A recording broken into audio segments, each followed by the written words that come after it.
प्रिय दर्शकों, नमस्कार। एक बार फिर से उपस्थित हूँ आप सबके सामने। आज शुक्रवार है और आज के कार्यक्रम में एक जन्म कुंडली लेकर के आया हूँ। ये पत्रिका है जूनागढ़, गुजरात से। नाम है इनका रजनीश। इनके चाचा ने इनकी कुंडली भेजी है।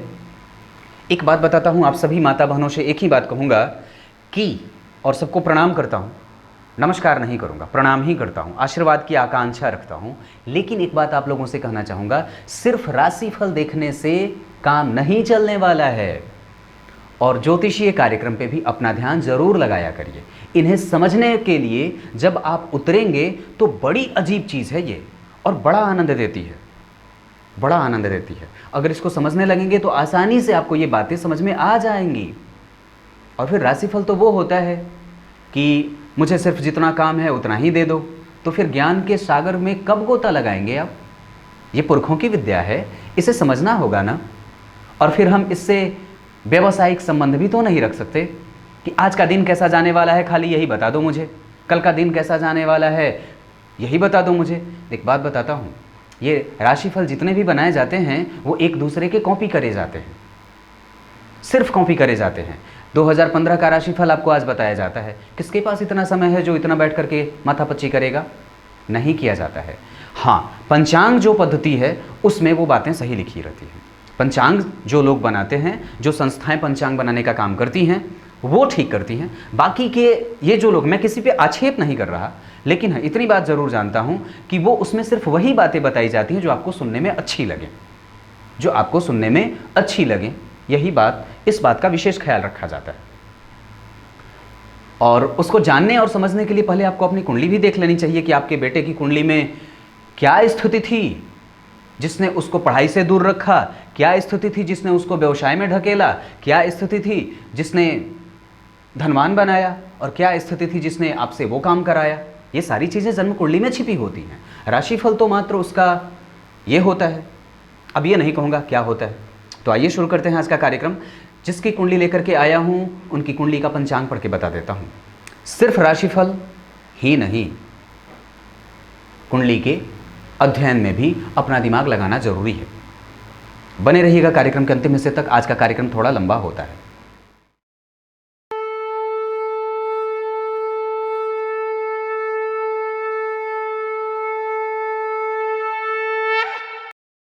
विक्रम संवत 2047, शक संवत 1913, जिस संवत्सर में इनका जन्म हुआ है उस संवत्सर का नाम तारण संवत्सर है। और इस संवत्सर में अगर आपका जन्म 1991 में हुआ है तो आप तारण संवत्सर के अंतर्गत आते हैं। और इस संवत्सर में जन्मे लोगों के ऊपर से व्यक्ति धार्मिकता का लेप चढ़ाया हुआ होता है। धार्मिक होता है लेकिन कट्टर धार्मिक नहीं होता है। मीठी मुस्कान को रखने वाला होता है, सबका सम्मान करने वाला होगा। उत्तरायण में जन्म है इनका, तो इस वजह से व्यक्ति मानसिक स्थितियों में अनुकूलता को धारण करने वाला है। चाहे कैसी भी स्थिति रहे उसको पता है कैसे काम करना है। आत्मविश्वास ठीक ठाक, मजबूती होती है, हृदय क्षेत्र मजबूत होता है, हृदय में कलुषित विचारों का आगमन नहीं होता है। व्यक्ति गलत तरीके से अपने आप को प्रभावित या दुष्प्रभावित नहीं करता है। बात समझ में आई? अगले ही पल इनका जो मास है वो वैशाख माह है और ऋतु ग्रीष्म की है।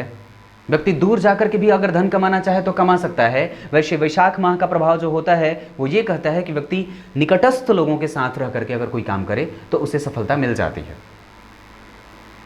पढ़ाई लिखाई अच्छी करता है और पढ़ाई लिखाई कई बार कमज़ोर भी होते देखी जाएगी। ये कुंडली में बताऊंगा कैसे या क्या चीज़ें बन रही हैं वो भी बताऊंगा। व्यवसायिक सोच को आगे रख करके व्यक्ति आगे बढ़ने वाला होता है।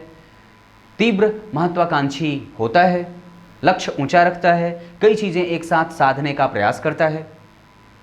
कृष्ण ऋतु का प्रभाव, कृष्ण पक्ष की नवमी तिथि। आपका बच्चा अगर कृष्ण पक्ष के नवमी तिथि का जन्मा है या जिस भी पक्ष में जन्मा है, जो भी तिथि में है, क्या आप नहीं जानना चाहते हैं कि वो कैसा रहने वाला है या उसके ऊपर से इन ग्रहों का प्रभाव कैसा है? एक बात बताऊं, जो नहीं ध्यान देते हैं वही ज़्यादा फंसते हैं। जो ध्यान देता है वो तो बच के निकल जाता है, सामने गड्ढा है भाई निकल लो साइड से। तो ये बात है। कृष्ण पक्ष मतलब दाम्पत्य ठीक ठाक, संतान उत्पत्ति में कोई समस्या नहीं होने वाली है। हाँ, लेकिन व्यक्ति जो है वो थोड़ा तीव्रगामी होता है, जल्दी जल्दी चलने वाला होता है और थक जल्दी जाता है। मानसिक स्थितियां कभी कभी परेशान सी होती हैं। नवमी तिथि का जन्म व्यक्ति जो है वो रिक्ता तिथि में पैदा हुआ है और मन परेशान है। यहाँ पे चंद्रमा जो होते हैं वो कृष्ण पक्ष के नवमी तिथि के होने के कारण पापक ग्रह के सदृश फल करते हैं। शुक्ल पक्ष के अष्टमी से कृष्ण पक्ष की सप्तमी तिथि तक के बीच में जो चंद्रमा होते हैं वो शुभग होते हैं। बाकी के बाद के चंद्रमा अगर पहले के हों शुक्ल पक्ष की अष्टमी तिथि से और कृष्ण पक्ष की नवमी तिथि के बाद तो वो पापक होते हैं। पापक ग्रह अगर चंद्रमा बन जाता है तो व्यक्ति के माता के साथ संबंधों को कमजोर करता है, माता पिता का सुख कम देता है, व्यक्ति के मन को, हृदय को, संवेदना को और उद्वेग से युक्त बना देता है। बात समझ में आई? जन्म के वार का प्रभाव बता देता हूं। अगर आपका जन्म शुक्रवार को हुआ है तो व्यक्ति भोगी होता है, महंगी चीजों का इस्तेमाल करना उसे ज्यादा पसंद है, आराम से जीवन जीना ज्यादा पसंद है, रिसर्च करना चाहता है लेकिन धन कमाने की लालसा तीव्र होती है। महंगी चीज़ों का इस्तेमाल करना, विपरीत लिंग के प्रति आकर्षण का भाव रखना, किसी को भी सम्मोहित करने की कला, उत्कंठा बहुत तीव्र होती है। व्यक्ति अपनी तरफ किसी को भी आकर्षित करने में प्रबल रूप से मजबूत होता है, ऐसो आराम के पीछे भागता है। शुक्रवार का जन्म है तो व्यक्ति किसी भी चीज़ को आसानी से पकड़ करके गुप्त विद्याओं को और कितनी भी गूढ़ रहस्यमयी बातें हों उसको आसानी से समझ में आ जाती हैं। दिमाग अगर लगा दे तो तीव्रता से विकास के पथ पर तीव्र व्यवसायी बन सकता है। ये शुक्रवार का प्रभाव सुंदर होता है। कामदेव का साक्षात प्रभाव जो पड़ता है शुक्रवार, आयुष्मान योग, व्यक्ति के पास आयु की स्थिति होगी। योग जो होते हैं वो ये अपने नाम के आधार पर ही फल कथन करवाते हैं और योग आयुष्मान का है, व्यक्ति की आयु पुष्ट है, वो मजबूत है, शारीरिक रूप से स्वस्थ भी है। गर करण ब्राह्मण वर्ण और मनुष्य गण के हैं ये। अब आइए, ब्राह्मण वर्ण होने के कारण व्यक्ति शुद्ध होगा, आत्मा पवित्र होगी, किसी के नुकसान और लाभ से इसको कोई लेना देना नहीं होता है, शांत चित्त होकर के अपना काम करना चाहता है, मन का साफ है, स्पष्ट है और कभी कभी मन में कई बार चीज़ें बटोर भी लेता है और तकलीफ़ें लगने के बाद भी या तकलीफ़ लगने के बाद भी किसी से अपने मन की बात नहीं बताता है। चलो ठीक है, हर फिक्र को धुएं में उड़ाता चला गया वाली स्थितियाँ होती हैं। आइए अब इनकी कुंडली में बैठे ग्रहों की स्थितियों को समझ लेते हैं। शुरू करते हैं। नक्षत्र का प्रभाव बता देता हूँ। उत्तरा भाद्रपद नक्षत्र में इनका जन्म हुआ है। इस आधार पर व्यक्ति उत्तरा भाद्रपद में अगर जन्मा होगा तो मध्यम कद का होगा, हड्डियां थोड़ी बड़ी होती हैं, नसों की स्थितियां बृहद आकार की होती हैं, प्रायः नस सामने से दिख जाते हैं। उत्तरा भाद्रपद का जन्म है तो व्यक्ति जो है वो ऐसी स्थिति में ये क्या करेगा, तो व्यवसायिक सोच को धारण करने वाला होता है। आरंभ से ही व्यक्ति पैसे कमाने के चक्कर में पड़ना चाहता है, लालसा रखता है जीवन के प्रत्येक प्रकार के सुखों को भोगने का, तीव्र इच्छा से महत्वाकांक्षा रखता है और सामने वाले को प्रलोभित करने का प्रयास करता है। अपने उठने बैठने के तरीके से एकदम शालीन होता है, एकदम शालीन, और दरअसल इसके मन में कौन सी चीज़ चल रही है आपको पता भी नहीं चलने देता है। आपके मन की सारी बातें वो निकलवा लेगा लेकिन अपने बारे में कुछ भी नहीं बताता है, कुछ भी नहीं बताता है। उत्तरा भाद्रपद में जन्मे लोग साइंटिस्ट भी होते हैं और संगणककर्ता भी होते हैं। हिसाब लगाना, मुंशीगिरी का काम, विशेषतः मैं नक्षत्र जो हूँ बताता हूँ वो कैरियर को ही लेके बताता हूँ। और व्यक्ति किसी के अंडर में रह करके काम अगर करना चाहता है तो बिल्कुल कर सकता है। कोई भी व्यवसाय अगर जहाँ पे लोगों को मैनेज करना हो, समझाना हो, कोई बात किसी को कन्विंस करने की बात होती हो, व्यक्ति आसानी से कर सकता है। उत्तरा भाद्रपद में जन्मे लोगों में एक बात बहुत अच्छे तरीके से आती है कि ये इनकी जो चेहरे के ऊपर जो भंगिमाएँ बनती हैं वो बहुत अच्छी बनती हैं। व्यक्ति स्पष्टवादी तो नहीं होता, अपने मन के अंदर अपनी भावनाओं को कैद करने वाला होता है और अपने मानसिक वृत्तियों को बहुत जल्दी ही स्पष्टतया सामने नहीं रखता है। अगर कोई दो बात बुरा भी बोल देता है, आराम से उसको चुपचाप सुन लेता है और फिर गलतियां करने के बाद उससे सीखने का प्रयास भी करता है।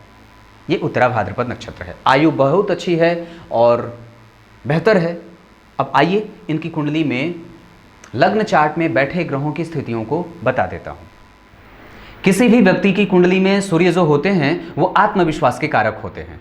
ये व्यक्ति को गलत मार्ग पे भटकने और बिगड़ने नहीं देते हैं। अगर आपकी कुंडली में या किसी भी बच्चे की कुंडली में सूर्य और गुरु कमजोर हों तो समझ लीजिएगा कि वो उसके बिगड़ने के चांस अधिक हैं। या लग्नेश अगर कमजोर हो तो इनकी कुंडली में कैसे समझेंगे कि सूर्य कहाँ के अधिपति हैं, ये कैसे जानेंगे? तो इसको जानने का तरीका बताता हूँ। सूर्य ग्रह के राजा कहे जाते हैं और उनको 5वें नंबर की राशि मिली है। सिंह राशि जो होती है वो सूर्य की अपनी राशि होती है। तो सिंह राशि कौन से नंबर की राशि होती है? मेष, वृषभ, मिथुन, कर्क, सिंह 5वें नंबर की राशि मिली। अब कुंडली में ये देखिए कि 5 नंबर कहाँ लिखा है। तो 5 नंबर लिखा है यहाँ पे। ये 5 नंबर की राशि जन्म कुंडली के कौन से भाव में बनती है? तीसरे भाव में। ये तीसरा भाव है। पहला भाव कौन है? जहां 3 नंबर लिखा है, 1, 2, 3। यानी कि सूर्य आपकी कुंडली में पराक्रम भाव की, ये पराक्रम का भाव है, पराक्रम भाव के अधिपति बने। 5 नंबर की उनकी राशि यहां बनी। श्रीमान को बैठना था यहां, लेकिन बैठे 12वें जाकर के। जिस राशि में बैठे हैं उस राशि के अधिपति के साथ तात्कालिक मित्रता में ये जा रहे हैं, क्योंकि जिस राशि में बैठे हैं शुक्र की राशि में, 2 नंबर की राशि शुक्र की होती है, वृषभ राशि। यहाँ के अधिपति हुए शुक्र, वो अपनी राशि से देखिए 3 घर पीछे हैं, मतलब 1, 2, 3 घर के अंतर पे ही हैं। इस वजह से सूर्य यहाँ पे सम राशि के हो जाएंगे। बात समझ में आ रही है ना? और उसके बाद सम राशि के बैठे। अब डिग्री देखिए, 22 अंश 9 कला। जिस नक्षत्र में बैठे हैं उस नक्षत्र का नाम रोहिणी है, चंद्रमा के नक्षत्र में। और कुमार अवस्था को चले जाएंगे ये, क्योंकि ये डिग्री जो है वो सम संख्या की है और डिग्री 22 अंश पे यहाँ पे सूर्य कुमार अवस्था के होंगे, मतलब मध्यम फलदायी होंगे। लेकिन जो दीनता की अवस्था इनको मिल रही है वो इनको प्रभाव में कमजोर ही करेगी, जिसके कारण ये महादशा, अंतरदशा, प्रत्यंतर, सूक्ष्मांतर में बहुत सूक्ष्म प्रभावों को दिखने वाले बन रहे हैं। हालांकि प्रभाव इनका रहेगा। ये त्रिक भाव के अधिपति बनते हैं, 12वें भी बैठे हैं, इस वजह से अपने आप को ये कमजोर कर रहे हैं। अब आगे चंद्रमा की बात कर लेता हूँ। चंद्रमा मन, मस्तिष्क, माता के साथ बनने वाले संबंध, माता के स्वास्थ्य को अगर चंद्रमा कमजोर होते हैं तो परेशान करते हैं और व्यक्ति के आय को अनियंत्रित करते हैं, फ्लक्चुएशन में रखते हैं, कभी बढ़ना, कभी घटना, कभी ज़्यादा बढ़ना, कभी बिल्कुल शून्य हो जाना। इसके लिए चंद्रमा की स्थिति का अध्ययन किया जाता है। आपकी कुंडली में चंद्रमा बनते हैं धन भाव के अधिपति। बैठे कहाँ हैं जाकर के जन्म कुंडली में? देखिए अपने भाव से पंचमस्त, नवम पंचम के संबंध में, ये इनकी स्थिति को ठीक कर रही है। 12 नंबर की राशि कौन सी राशि होती है? 12वें नंबर की राशि मीन राशि होती है और यहाँ के अधिपति होते हैं कौन? मीन राशि के अधिपति होते हैं गुरु। और चंद्रमा बैठे अपने भाव से पंचमस्त, 9 अंश 52 डिग्री, 9 अंश 52 कला, उत्तरा भाद्रपद नक्षत्र शनि का नक्षत्र होता है। और ये शत्रुग्रही हैं, क्योंकि गुरु देखिए यहाँ से कहाँ जा रहे हैं? अपने भाव से 5 घर आगे, 1, 2, 3, 4, 3 घर के अंतर पे नहीं है, इस वजह से चंद्रमा यहाँ पे शत्रुग्रही हो जाएंगे। और उसके बाद ये डिग्री देखिए, 9 अंश 52 कला, शत्रुग्रही है तो कमज़ोर हो गया ग्रह और वृद्ध अवस्था का है, मतलब प्रभाव भी उसका कमज़ोर होगा। उधर भी याद करिए, मैंने पंचांग में बात बताई थी कि कृष्ण पक्ष के 9वीं तिथि के चंद्रमा पापक होते हैं।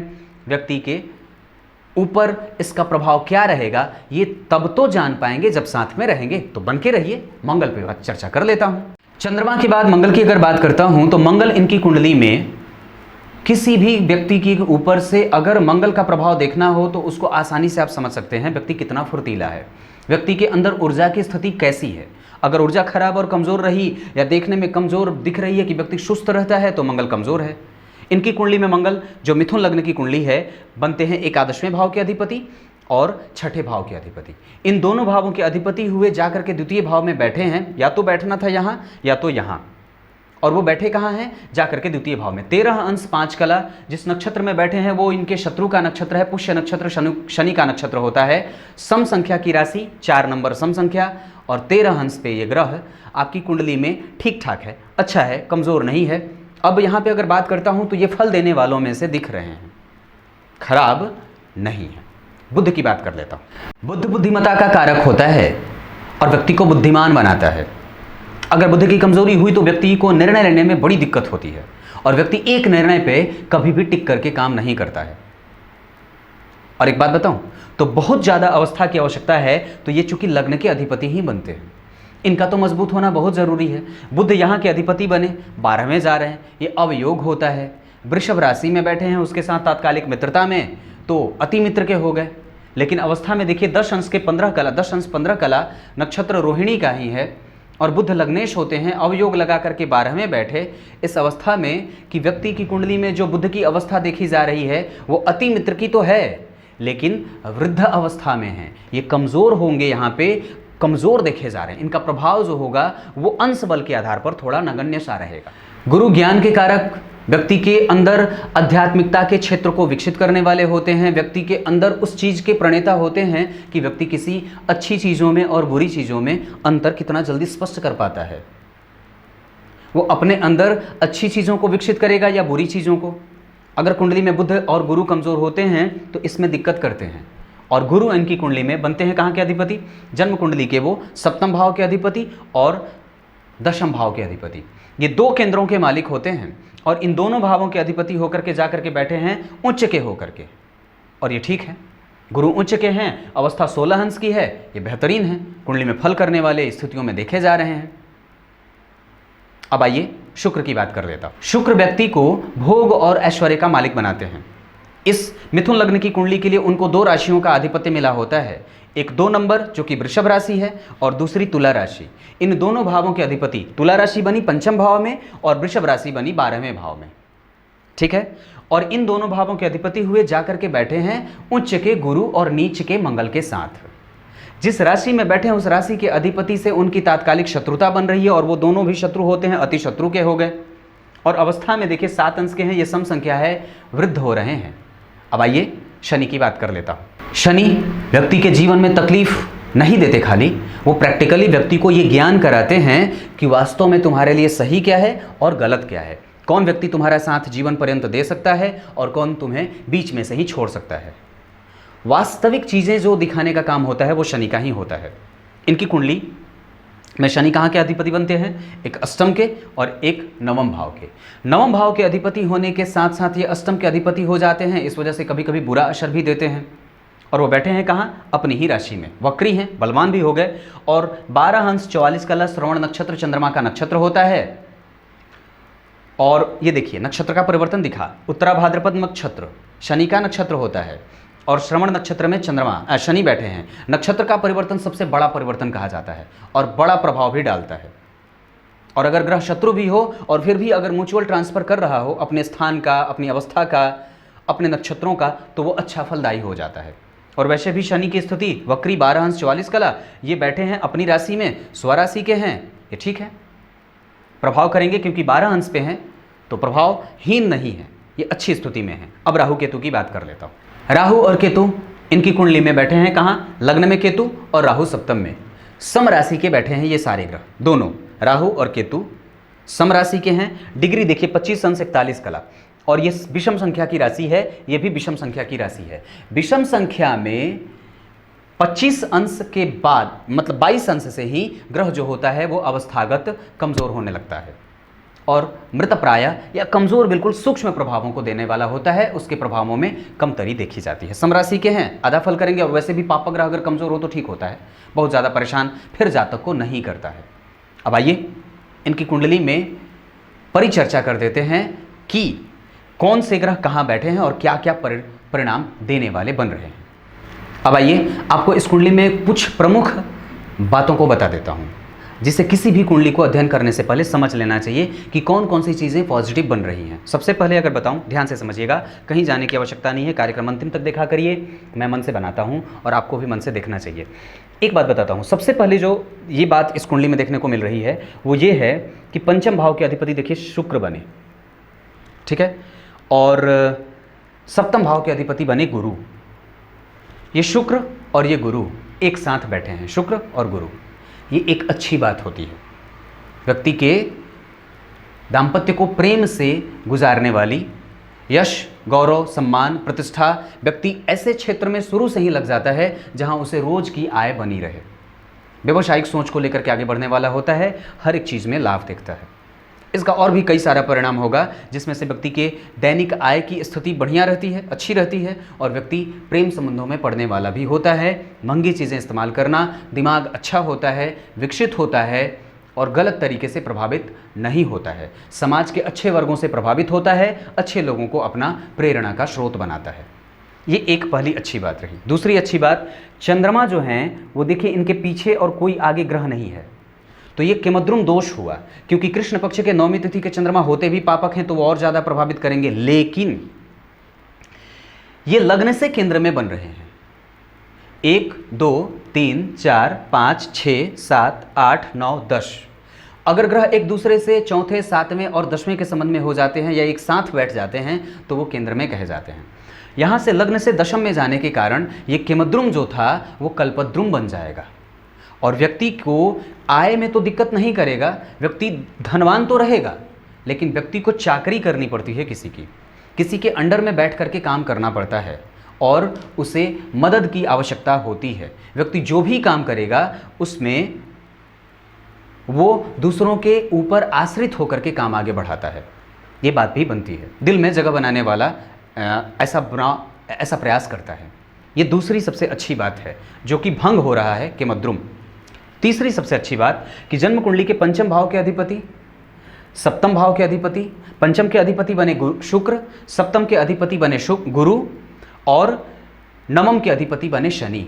पंचमेश, सप्तमेश और नवमेश, इन तीनों का संबंध अगर कुंडली में हो जाए तो ये व्यक्ति को धनाढ्य बना करके ही छोड़ती है। जैसे पंचम के अधिपति शुक्र, सप्तम के अधिपति बने गुरु और नवम के अधिपति बने शनि। यहाँ से देखिए शनि अपनी राशि के बैठे हैं, गुरु और शुक्र ये दोनों एक दूसरे को बैठ करके एक साथ, द्वितीय भाव में ये अच्छा भाव होता है, सामान्य मारक भी होता है, लेकिन ये दोनों एक साथ बैठ करके देखिए नवमेश को देख रहे हैं, शनि को देख रहे हैं और ये व्यक्ति के भाग्य के निर्माता, भाग्य में सहयोग, कोई ना कोई व्यक्ति को ऐसा मिल जाता है जिसका आश्रय और प्रश्रय व्यक्ति लेकर के आगे बढ़ जाता है। व्यक्ति सबका प्रिय होता है, व्यक्ति अपने पूर्वजों का, अपने चाचा, चाची, ताया, ताऊ, बड़े और गुरुजनों का आशीर्वाद प्राप्त करने वाला होता है, सबका दया का और सबकी दया का पात्र होता है। सबकी प्रतिष्ठा को धूमिल करने का कभी भी इसका कोई प्रयास नहीं होता है, किसी से भी हर्ट नहीं होना चाहता है और अपनी तकलीफों को जाहिर नहीं करता है, अंतर्मुखी हो जाता है, ईश्वर की श्रद्धा भक्ति में विश्वास रखता है और तीव्र महत्वाकांक्षी भी होता है। ये ऐसी स्थितियां बन रही हैं। आयु भरपूर है, आयुष्मान योग उधर भी बना था, यहाँ भी शनि स्वराशि के हो रहे हैं। अच्छी बात, यहाँ से ये चीज़ें दिखने को मिल रही हैं। तो ये बात तीसरी सबसे अच्छी थी। पहली स्थिति किमद्रुम योग का भंग होना, दूसरी पंचमेश सप्तमेश का एक साथ जाना, तीसरी स्थिति पंचमेश सप्तमेश नवमेश का एक साथ कहीं से भी संबंध में जाना, और चौथी स्थिति कि जन्म कुंडली में जो मंगल बनते हैं वो देखिए छठे भाव के अधिपति बनते हैं। छठे भाव के अधिपति और लाभ के अधिपति का संयोग अगर पंचम भाव के अधिपति के साथ हो जाए, ध्यान से समझिएगा, छठे भाव के अधिपति कौन बने? वृश्चिक राशि के अधिपति मंगल। एकादशवें के अधिपति कौन बने? मंगल। और ये किसके साथ बैठे हैं? जन्म कुंडली के दशम भाव के अधिपति, सप्तम के अधिपति और कारक ग्रह के अधिपति यानी कि शुक्र के साथ। तो ये स्थिति व्यक्ति के जीवन में लाभ को प्रदर्शित करने वाली बन रही है, जहां व्यक्ति को आसानी से लाभ मिल जाता है, भटकना नहीं पड़ता है, भटकाव कम होता है और स्थितियां अनुकूल और मन के आधार पर ही व्यक्ति अपना काम जीवन में कर बैठता है। हाँ, थोड़ा सा शौकीन भी होगा क्योंकि शुक्र द्वितीय भाव में बैठे हैं। दूसरा भाव मुखड़े का भाव होता है, ये आपका चेहरा है और यहाँ पे किसी शुभ ग्रह की राशि का निर्माण होकर के और वो चंद्रमा जो इसके अधिपति बनेंगे, बिल्कुल चांद सा चेहरा होता है व्यक्ति का, मुस्कान लिए हुए, और व्यक्ति अपने मुस्कान से सबको आकर्षित कर लेता है। यहाँ का अधिपति अपने भाव से नवम पंचम के संबंध में गया, ये बेहतर है। अब ये चौथी बात थी। पांचवी सबसे अच्छी बात कि जन्म कुंडली के सप्तम भाव के अधिपति और दशम भाव के अधिपति उच्च के हैं और लाभेश के नीचत्व को वो भंग भी कर रहे हैं। डिग्री देखिए 13 अंश के मंगल और 16 अंश के गुरु, ये बिल्कुल टाइट कंजंक्शन में इसको कहा जाता है। और ऐसी स्थिति में व्यक्ति के कुंडली में मंगल का नीचत्व पूर्णतः भंग करते हुए देखा जा रहा है। ये बात मंगल की स्थिति बनी, तो ये इनकी कुंडली में स्थितियां अच्छी बन रही हैं। अब आइए आपको विश्लेषण पे लेके आता हूँ। मिथुन लग्न है इनका। पहले इस राशि को समझ लेते हैं कि क्या प्रभाव देती है ये किसी भी जातक जिनका मिथुन लग्न बना हो। मिथुन लग्न वालों पे भरोसा थोड़ा कम करना चाहिए। ये मन की बात आपकी तो जान जाएंगे, लेकिन खुद के बारे में कभी बताते नहीं हैं। सामने से ये दिखाते हैं कि मैं संत हूं, लेकिन कभी कभी बड़ी अजीब तरीके की धृष्टता कर बैठते हैं और सिर्फ लाभ ही इनके जीवन का परमोच्च और सिर्फ लक्ष्य होता है। और एक बात बताऊं, तो ये कभी भी संतुष्ट नहीं होते हैं। भागते रहेंगे, जीवन पर्यंत भागना इनका लक्ष्य होता है। लेकिन असंतुष्टि का भाव हमेशा ही जागृत होता है, खुन्नस होती है। इनको एक तरीके से यह भी कहा जा सकता है कि इनके ऊपर ऐसा प्रभाव होता है कि व्यक्ति सामने वाले से सिर्फ लोभ में और लोभ के कारण ही संबंध बनाता है। जैसे ही उसका काम सध जाता है और साध लेता है, उसको मक्खी की तरह फेंक देता है। बस यही बात है। मिथुन लग्न वाले द्विस्वाभाविक होते हैं, चंचल भी होती है, ये क्रूर धर्म राशि होती है ना। दरअसल ये हिंसक जब होते हैं तो किसी का गला दबाने में शौकीन, इन्हें मजा आता है और किसी का भी लाभ ले लेते हैं। बालक होता है, इसे जीवन का अनुभव बड़ा कम होता है और इसके निर्णय प्रायः बदलते रहते हैं। मिथुन लग्न मैथुन से बना है, तो किससे मैथुन करेगा? परिस्थितियों से। वो परिस्थितियां कौन सी होंगी? भौतिकता से। व्यक्ति के घर में आलीशान बंगले का मालिक होता है, लेकिन फिर भी उसे संतुष्टि नहीं होती है और वो हमेशा बेचैन ही रहता है। मैथुन करेगा, पत्नी का प्रेमी होता है और जरूरत पड़ने पे वो किसी को भी छोड़ सकता है, त्याग सकता है। मिथुन लग्न के लोग ऐसी स्थितियां जहां ये रात्रि बलि राशि है, रात में बलि हो जाती है। शीर्षोदय राशि होती है, वायु तत्व की राशि है और जल, पृथ्वी और वायु तीनों प्रकार से इसके ऊपर से प्रभाव देखा जाता है। वायु तत्व के होने के कारण तीव्रता से विकास कर लेते हैं जीवन में, आसानी से इन्हें करोड़पति बनते देखा जा सकता है। लेकिन एक बात कहूं, संतुष्टि के मामले में ये हमेशा पीछे होते हैं। आत्मसंतुष्टि का भाव कम होता है। मिथुन लग्न वालों की ये स्थितियां होती हैं।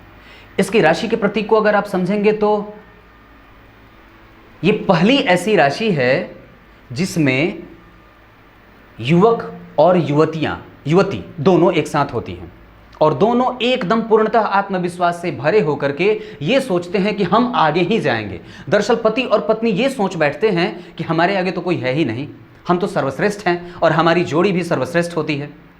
लेकिन अंतिम समय में बड़ी नुकसान में झेलना पड़ता है स्थितियां। ये बड़ी, किसी को ठगा है तब तो और ज़्यादा। ठगने की स्थिति बिल्कुल नहीं होनी चाहिए और अपने आप को श्रेष्ठता से सिद्ध करना हर बार मिथुन लग्न वालों का एक प्रभाव होता है।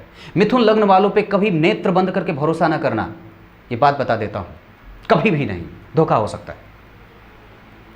सिर्फ व्यवसायिक सोच को लेकर के आगे बढ़ने वाले होते हैं ये लोग। अब आगे बताता हूं। सूर्य इनकी कुंडली में बनते हैं जन्म कुंडली के तृतीय भाव के अधिपति। यहां के अधिपति हुए 12वें गए, यहां के अधिपति हुए 12वें गए और बैठे हैं शुक्र की राशि में। सूर्य का 12वें जाना अच्छा नहीं होता है और वो आत्मविश्वास को कमज़ोर करता है। व्यक्ति के पास पैसे की स्थितियां कभी कभी अनुकूल प्रतिकूल होती हैं। क्यों? क्योंकि चंद्रमा भी यहाँ मीन का होकर के बैठा है, मन के भटकाने का कारण बनता है। यहाँ चंद्रमा सूर्य की को छोड़ चुका हूँ, अब चंद्रमा पे आ गया।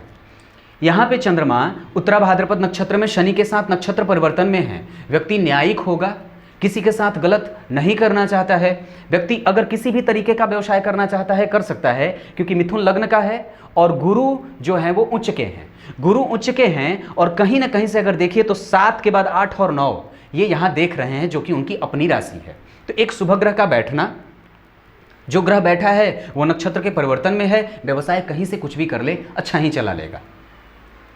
शनि से संबंधित व्यवसाय भी कर सकता है, गुरु से संबंधित भी व्यवसाय कर सकता है और चंद्रमा से संबंधित भी व्यवसाय कर सकता है। कुछ भी कर ले, क्योंकि चंद्रमा है ना, वो व्यवसायिक बना देगा। मिथुन लग्न का है, वो अपना काम साध लेगा। गुरु की दृष्टि है उस पर, वो संभाल लेगा। गुरु नीचत्व भंग कर रहे हैं मंगल का, व्यक्ति को लाभ से, लाभ का अधिपति धन में गया है, महाधनी योग लगाए बैठा है।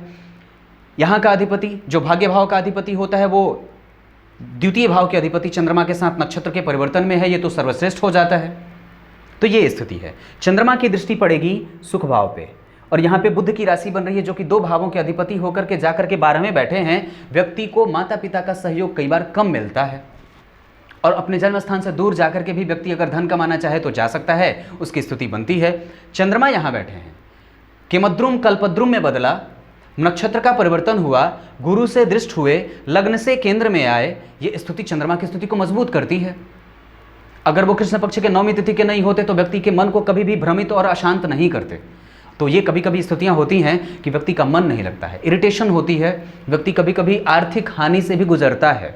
क्योंकि धन भाव का अधिपति अकेले बैठा है, तो किमद्रुम का कहीं ना कहीं प्रभाव तो रहेगा।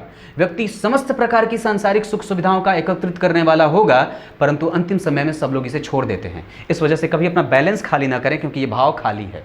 भाव खाली होता है अगर कोई भी, जैसे इनकी कुंडली में अगर ग्रहों को समझते हैं तो एक यहाँ, एक घर में, दूसरा यहाँ, तीसरा यहाँ, चौथा यहाँ, पांचवा यहाँ और छठा यहाँ, सारे ही सारे ग्रह 6 भावों में ही अपने आप को समेट रहे हैं। बाकी के ये भी खाली, यहाँ भी खाली, ये भी खाली, ये भी खाली, यहाँ भी खाली, ये भी खाली। तो भाग्य भाव खाली रहा तो कहीं ना कहीं भाग्य को कमजोर करेगा, क्योंकि भाग्य का अधिपति भी तो अष्टम में जा रहा है। लाभ भाव खाली है तो कहीं ना कहीं वो कमजोर होगा, क्योंकि उसके अधिपति नीच के तो हो रहे हैं। अलग बात है उसका नीचत्व भंग हो रहा है। पराक्रम भाव खाली है, इसका अधिपति 12वें गया, कमजोर तो करेगा ना। लग्न का अधिपति 12वें गया, अपने भाव पे उसका कोई प्रभाव नहीं है, इस वजह से व्यक्ति के व्यक्तित्व को कमजोर करेगा ना। परिस्थितियां प्रतिकूल तो ले जाने वाली स्थितियां बन रही हैं। और चंद्रमा वैसे भी यहाँ बैठा है, ध्यान से समझिएगा, चंद्रमा यहाँ बैठा है, ये व्यक्ति को ऐसा प्रयास कराने वाला बनाता है, व्यक्ति दिल में ही समाना चाहता है। दिमाग में किसी के बैठने की स्थिति इसकी होती ही नहीं है, व्यक्ति सिर्फ दिल से सोचता है। और मीन राशि बनेगी जब, और राशि शनि से प्रभावित होगी, व्यक्ति न्यायप्रिय भी है। अगर गलत और निंदनीय काम करने से बच जाए तो फिर उत्थान जरूरी है, और वो हो भी जाता है।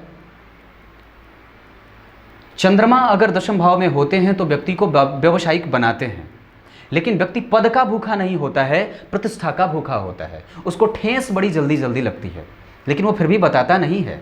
अपने मन की बात वो किसी से जाहिर ही नहीं करता है, बताने में उससे भरोसा ही नहीं है। कुछ लोग उसे बुरा बोल भी देते हैं तो भी चल देता है, कोई बात नहीं है, जाने दो। हाँ, मिथुन लग्न का है तो इसका प्रभाव कमजोर है। कारण, क्योंकि लग्न के अधिपति 12वें हैं। जिस नक्षत्र में बैठे हैं वो चंद्रमा का नक्षत्र है, और वो चंद्रमा धन का अधिपति है। व्यक्ति धन के पीछे शुरू से ही भागना चाहता है, धन कमाना चाहता है, क्योंकि पंचम भाव का अधिपति शुक्र भी तो धन भाव में ही बैठा है ना। आरंभ से ही धन कमाना, ऐसे पढ़ाई पूरी हो जाती है, लेकिन फिर भी धन के पीछे भागने की स्थितियां बनती है। ये सूर्य और चंद्रमा की बात रही। सूर्य 12 में बैठे हैं, नेत्रों में परेशानी भी दे सकते हैं, आत्मविश्वास कमजोर भी हो सकता है, संगति बिगड़ भी सकती है, और व्यक्ति प्रायः कंफ्यूज भी रहता है। कंफ्यूजन में न रहना, बिल्कुल भी नहीं रहना है। आपका आत्मविश्वास बाहर है, इसका मतलब ये नहीं है क्योंकि लग्न में केतु है व्यक्ति को कभी कभी मानसिक बीमारी से ग्रसित कर लेते हैं। व्यक्ति मन का कमजोर होता है, अपने बल पर कभी आगे बढ़ना होता है तो व्यक्ति को दिक्कत भी होगी। राहु का प्रभाव है। इसका दूसरा पक्ष अगर बताऊं तो आपकी कुंडली में पूर्वाखाड़ा नक्षत्र के शुक्र के नक्षत्र के राहु बैठे हैं। व्यक्ति भोगी होगा, और जहां से आता है वहां पे तीव्र सांसारिक सुख भरे पड़े हैं। महंगी चीजों का इस्तेमाल करना, व्यक्ति बहुमुखी होगा। लेकिन हाँ, ये दशाओं में अगर देखने में आती है तो ये सप्तम भाव में बैठा है। राहु की दशा इनके लिए कमजोर भी सिद्ध हो सकती है, लेकिन वो पापग्रह है और कमजोर है। इस वजह से धनु के राहु अच्छे नहीं होते हैं, कभी कभी कमजोर करते हैं, वो परेशान करते हैं। ये मारक हो जाएगा ना, फिर तो दिक्कत होगा। उसकी 5वीं दृष्टि देखिए जन्म कुंडली के लाभ भाव पे पड़ेगी। वो मंगल की राशि है, मंगल नीच के हैं, तो लाभ भाव पे पड़ेगी तो व्यक्ति को आकर्षित करेगी। व्यक्ति तुरंत ही धन कमाना ज़्यादा चाहता है, तुरंत ही लाभ लेना ज़्यादा चाहता है, प्रलोभन की भावना देगा, ये लालच देगा। व्यक्तित्व में ही ये समा रहा है। बहुमुखी भी है। दरअसल ऐसा कोई भी काम नहीं है जो व्यक्ति नहीं कर पाएगा, सारी चीज़ें कर लेगा। भोगी हो जाता है, आकर्षित करने का भाव अपने अंदर रख लेता है। कोई भी देखेगा इसको सामान्यतया प्रभावित हो जाता है। लग्न को देखेंगे तो यहाँ से वो दिक्कत में कर देते हैं, कई बार व्यक्ति को कंफ्यूज कर देते हैं। माता पिता का लाभ नहीं मिलता है, नुकसान में जाता है। व्यक्ति को कई माता पिता भी मिल जाते हैं, ऐसी भी स्थितियाँ देखने को मिलती हैं। कभी तो पूरा, कभी बिल्कुल नहीं। ये बीच में भूकंप वाली स्थिति देता है। ये राहु केतु की बात मैं बाद में भी करूँगा, चंद्रमा की बात कर रहा था। मंगल पे आ जाऊं। मंगल आपकी कुंडली में नीच के बैठे हैं, उनका नीचत्व भंग गुरु ने किया। 4थी दृष्टि जन्म कुंडली में पड़ी, यहाँ पे मंगल की दृष्टि यहाँ पड़ी। यहाँ के अधिपति के साथ बैठे हैं, लाभेश होकर के और छठे भाव के अधिपति होकर के अगर द्वितीय भाव में जाते हैं तो सामान्य मारक भी होंगे। और दशाओं में अगर देखता हूँ तो शुक्र मंगल और गुरु की दशाएं इनके लिए अच्छी होंगी तो सामान्यतः कमजोर भी होंगी। पंचम भाव पे अगर मंगल की स्थिति, व्यक्ति यश गौरव सम्मान प्रतिष्ठा पाने का प्रयास करेगा। हर बार अपनी इच्छा और कहीं ना कहीं जो विचार बनते हैं वो तीव्र बन जाते हैं, तुरंत ही प्रभावित होता है। इंतजार करना मुश्किल होता है। इन्वेस्ट जो भी करना होगा तुरंत कर लेगा, क्योंकि चंद्रमा भी सोचने के लिए वक्त तो देता नहीं है, वो कमजोर है। तो चंद्रमा जब स्टेबल होंगे तभी तो व्यक्ति के जीवन में स्टेबिलिटी देंगे, और वो रहे कमजोर तो व्यक्ति को क्या करेंगे, वो तीव्रगामी बना देंगे। क्योंकि मिथुन लग्न का है ना, वो तेज चलता है, एक पैर पे झुक करके चलता है। मिथुन लग्न के लोगों में ये स्थितियां बनती है, वो तुरंत ही निर्णय लेते हैं, लेकिन उनका निर्णय कभी पक्का नहीं होता है, वो तुरंत बदलता भी है। और ऊपर से मंगल की दृष्टि, यहां से दरअसल व्यक्ति फैसले लेता है, निर्णय का भाव होता है ये, और यहीं से आपका यश भी मिलता है, प्रेम भी मिलता है, गौरव भी मिलता है, प्रतिष्ठा भी मिलता है, आपकी मेहनत के बाद का फल मिलता है। तो पराक्रमेश अगर 12 में बैठे हों और मंगल जो कि पराक्रम का कारक होता है अगर पंचम भाव को देखेगा तो व्यक्ति को मेहनत करने के बाद फल कहीं ना कहीं से आकर्षित कर ही लेगा। लेकिन एक बात बताऊं, तो यहां पे एक निकट मतलब जो नकारात्मक पक्ष ये मुझे दिखने को मिल रही है, ये भाव खाली है, ये भाव खाली है और केतु की दृष्टि है। तो केतु जैसे ग्रह का देखना, मंगल को देखना। और एक बात यहां पे ऐसी भी स्थिति दिख रही है कि शनि की भी कहीं ना कहीं से दृष्टि है। देखिए शनि की 7, 8, 9, 10। अब जरा गौर करिए, मैं यह गिनता इसलिए हूं ताकि आपको समझा सकूं, मुझे गिनने की आवश्यकता नहीं है, ये ना सोच लेना कि मैं गिन के बताता हूं, ना ना ना। शनि की दृष्टि यहां पड़ी 7वीं, किस पे? पंचम भाव के अधिपति पे। गुरु हैं, वो कहां के अधिपति हैं? सुख भाव, सप्तम और दशम के अधिपति। और मंगल हैं जो कि लाभेश। शनि की तीसरी दृष्टि यहां पड़ी, विष दोष का निर्माण होना। शनि की 10वीं दृष्टि यहां भी पड़ रही है और मंगल की दृष्टि भी यही है। एक भाव पे कौन कौन से ग्रह देख रहे हैं इसको समझने का प्रयास करिए, तभी जाकर के कुंडली विश्लेषण अच्छे से समझ पाएंगे। आप लोग कई बार ये कहते होंगे कि अरे यार ये तो डाल बदल देता है, कभी इधर बताता है कभी उधर बताता है। नहीं नहीं नहीं, मेरे कहने का मतलब है कि ये भाव किस किस चीज को प्रभावित कर रहा है और किस किस चीज से प्रभावित कर रहा है अपने आप को। तो तुला राशि, एक वायु तत्व की राशि का निर्माण होना, अग्नि तत्व का ग्रह देखेगा। शनि भी कहीं ना कहीं वायु तत्व के ग्रह हुए, केतु जो है वो किसी तत्व का नहीं है, वो तो यूं ही निठल्ला है। तो ऐसी स्थिति जो बन रही है चीजें, ये इस भाव को कई चीजों से प्रभावित कर रही हैं और यहां पे वो अनएस्टेब्लिशमेंट दिखा रही हैं। व्यक्ति का ज्ञान पक्ष ग्रेजुएशन के बाद कमजोर होता दिख रहा है। पढ़ाई करता है, मन नहीं लगता है, मन न लगने की शिकायतें करता है और कई बार चीज़ें जो है वो परिवर्तन बहुत ज़्यादा आकस्मिक परिवर्तन होता है। प्रेम संबंधों में व्यक्ति पड़ता है तो उसमें भी कई बार शनि है, मंगल है, केतु का प्रभाव है, तो वहाँ पे वो करा भी देते हैं। शनि मंगल राहु केतु का प्रभाव होता है तो ये ऐसे गलत निर्णय भी करा देता है, तो बच के रहना होगा। हालांकि आपकी कुंडली में प्रेम विवाह के भी योग दिखते हैं, व्यक्ति प्रेम में पड़ेगा। ये मंगल की बात थी। मंगल की 7वीं दृष्टि, यहाँ शनि मंगल का प्रभाव है।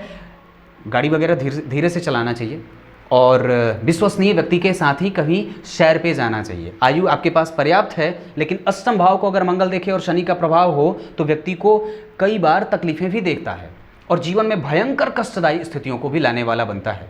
यहाँ से व्यक्ति को अपने पूर्वजों से कई बार नुकसान भी उठाना पड़ता है और कई बार व्यक्ति को लांछन भी लगते हुए देखा जाता है। शनि मंगल का प्रभाव लाभ को प्रभावित करते हैं, जीवन में चाहे किसी भी तरीके का लाभ हो उसको वो प्रभावित करते हैं।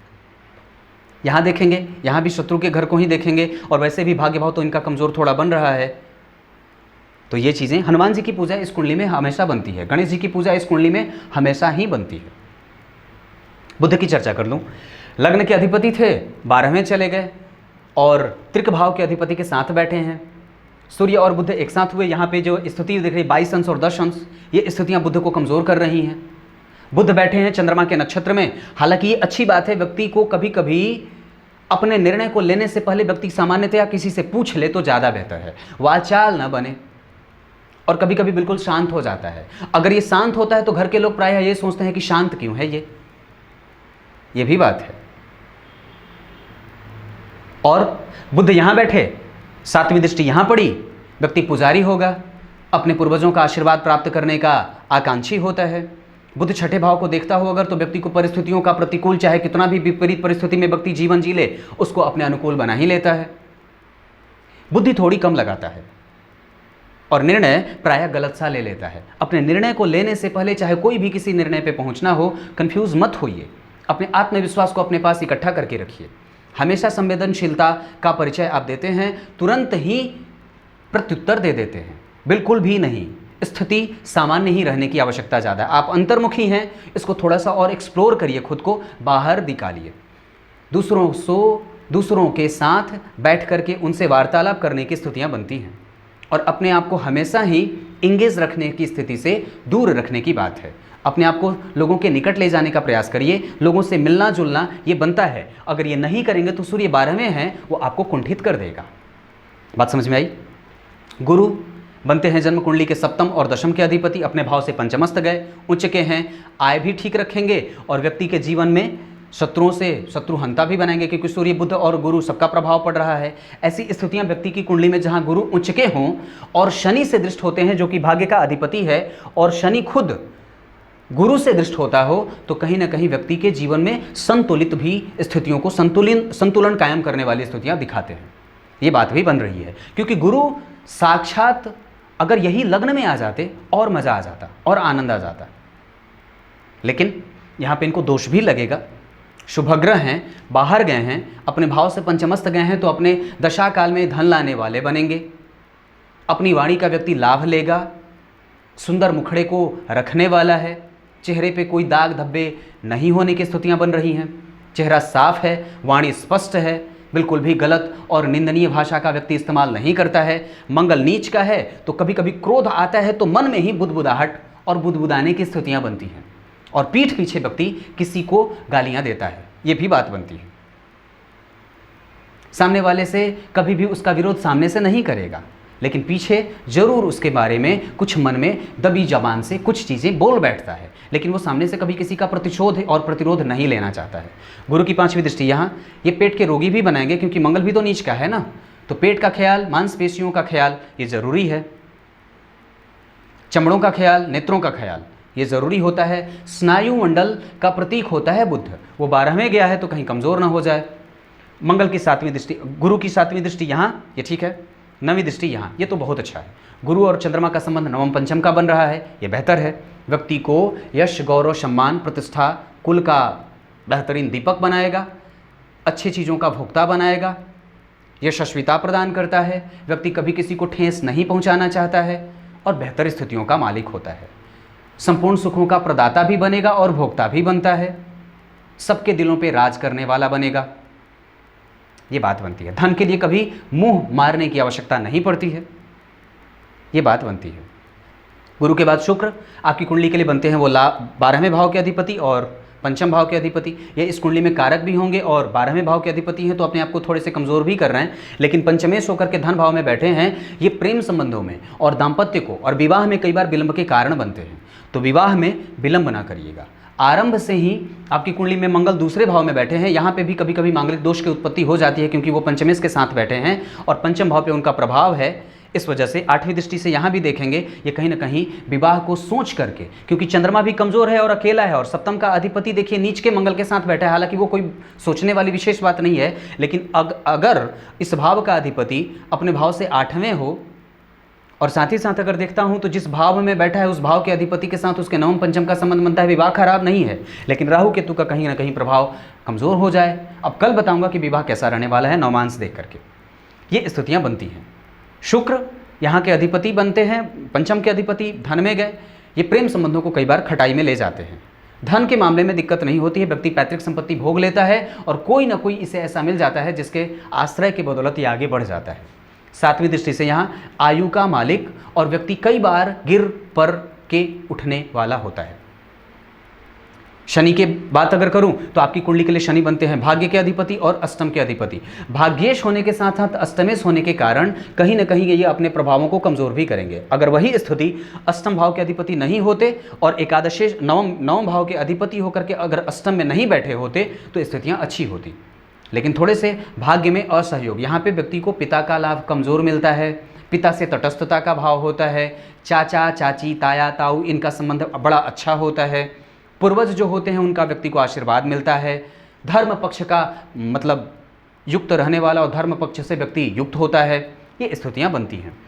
नवम भाव का अधिपति शनि अगर बने तो अपनी दशाओं में व्यक्ति को तीव्र साधुता की तरफ ले जाने वाला होता है, दशाओं में व्यक्ति को अकेलापन का एहसास कराता है।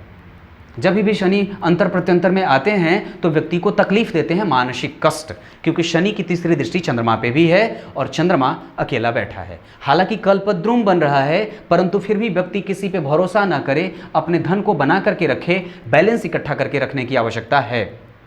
शेयर सट्टेबाजी लॉटरी आदि में बहुत ज़्यादा पैसे लगाने की कोई आवश्यकता नहीं दिखती है क्योंकि चंद्रमा कमज़ोर है। मंगल की दृष्टि जो है वो पंचम पे है, हालांकि मंगल सपोर्ट करेंगे लेकिन फिर भी चंद्रमा कमज़ोर, सूर्य का 12वें जाना, बुध का 12वें जाना और शनि की दृष्टि चंद्रमा पे, इस वजह से मना कर सकता हूं। शनि की 7वीं दृष्टि यहां है। व्यक्ति न्यायप्रिय बोलेगा, कभी कभी झूठ भी बोलता है, मित्रों के साथ बोलता है तो झूठ भी बोलता है। और 10वीं दृष्टि यहां पे, तो यहां पे ये व्यक्ति के उच्च की राशि से देखेंगे। तो शनि उच्च राशि से देखेगा तो कहीं ना कहीं वो मंद तो करेगा, प्रेम संबंधों को उजागर करने वाला होता है और कई बार ना मिलने वाला भी दिखाएगा। ये दोनों चीज़ें बनती है, लेकिन बहुत ज़्यादा स्थितियाँ कि जन्म कुंडली के पंचम और सप्तम के अधिपति एक साथ और वो भी उच्च के हैं, तो प्रेम संबंधों में अगर व्यक्ति जाना चाहता है तो जा सकता है, लेकिन कुंडली मैच करना मैं कहूँगा, क्योंकि राहु केतु का प्रभाव कहीं ना कहीं इस भाव को कमज़ोर कर सकता है। ये आपकी कुंडली में राहु की 5वीं दृष्टि यहाँ है। ये लालच देता है, व्यक्ति को बहुमुखी बनाता है और मेहनती भी बनाता है। ये आपकी कुंडली थी। कुछ इसी तरीके से आज के कार्यक्रम का समापन करें। कल इनके लग्न कुंडली के साथ साथ नवमांश और चलित चक्र की बात करूंगा। तब तक के लिए इजाजत दीजिए। बहुत बहुत नमस्कार।